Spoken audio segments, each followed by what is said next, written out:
ભાવનગરના પ્રથમ નાગરિક છે ભરત બારડ, તેને ટિકિટ નથી આપવામાં આવી, તેને લઈને તેને બારોબાર રોષ પ્રગટ કર્યો છે। એવા પણ સમાચાર પત્રકારોને મળ્યા હતા કે તેમને ટિકિટ ન આપી હોય। આજે તેઓ શહેર ભાજપ કાર્યાલય આવ્યા હતા અને શહેર ભાજપ કાર્યાલયે તેમને ઉપર જવા દેવામાં નથી આવ્યા। જ્યારે પત્રકારો આવ્યા ત્યારે ભરત બારડ છે તેમણે અહીંથી ચાલતી પકડી હતી ને પોતે ભાગવાનો પ્રયત્ન કર્યો હતો।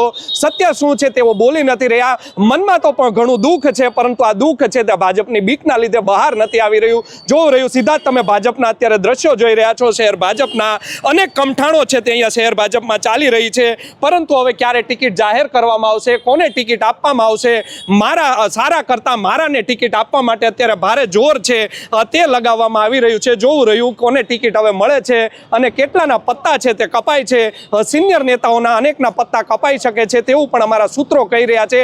આજે સાંજે 4 વાગ્યા પછી લિસ્ટ છે તે બહાર આવી શકે છે, કારણ કે 2 દિવસથી રાત્રે લિસ્ટ આવશે, સવારે આવશે, સાંજે આવશે, પરંતુ આ મેં કહ્યું તેમ કરતા સારા કરતા મારાનું અત્યારે વધારે ચાલી રહ્યું છે। બંને જે ધારાસભ્યો છે, પશ્ચિમના ધારાસભ્યો હોય જીતુ વાઘાણી, પૂર્વના ધારાસભ્ય છે સેજલ પંડ્યા અને સાંસદ સભ્ય છે તે ત્રણેય છે તે પોતપોતાની રીતે અને પોતાના જે ઉમેદવારો છે તેમને લડાવવા માટે જોર કરી રહ્યા છે।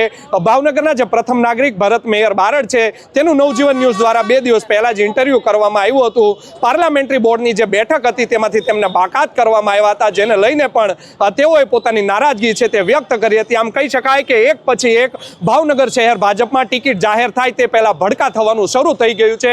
ગઈકાલે છે તે મહુવામાં પણ શહેર ભાજપના ઉપપ્રમુખ છે તેમણે રાજીનામું ધરી દીધું હતું અને આજે ભાવનગર શહેરમાં હવે વધુ એકવાર ભડકો થયો છે। કોંગ્રેસમાં પણ આજ સાંજ સુધીમાં અનેક લોકો રાજીનામા પાડી શકે છે।